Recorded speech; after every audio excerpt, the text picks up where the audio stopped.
సబితా ఇంద్రారెడ్డి గారు మాట్లాడింది చూశాను అధ్యక్ష. వారు చేసింది ఏంది అధ్యక్ష? ఒక్కసారైనా ఆలోచన చేశారా? ఒక్కసారైనా ఆలోచన చేశారా? మీరు ఏం ఆలోచన చేశారు అధ్యక్ష? నీ అధికారం కోసం, నీ స్వార్థం కోసం కాంగ్రెస్ పార్టీ నిర్ణయం కాదు. ఈ రాష్ట్ర చరిత్రలో ఎవరిని చేయలేకుండా నన్ను సిఎల్పి లీడర్ గా చేస్తే అది లేకుండా చేయటం కోసం వదిలిపెట్టి టీఆర్ఎస్ పార్టీలో చేరినటువంటి వారు ఇవాళ బాధపడుతూ మాట్లాడుతున్న ఆవేదన చెందుతున్నా అంటే ఆవేదన చెందాల్సింది ఎవరు అధ్యక్ష? నేనా, కాంగ్రెస్ పార్టీయా, లేకపోతే ఈ రాష్ట్రంలో ఉన్నటువంటి ప్రజాస్వామ్యవాదుల? ఎవరు అధ్యక్ష బాధపడాల్సింది? వారా?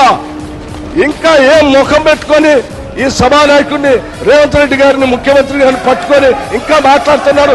దేనికి మాట్లాడుతున్నారు అధ్యక్ష? ఏం చేశారని, ఏం గొప్పలు సాధించారని, ఏం చేశారని? పార్టీలు మారి పరువు తీసి మొత్తం ప్రజాస్వామ్యాన్ని కూలి చేసింది కాకుండా ఇంకా మాట్లాడుతూ ఉన్నారు, ఆవేదన చెందుతున్నారు, బాధపడుతున్నారు. అంటే బాధపడాల్సింది ఎవరు అధ్యక్ష?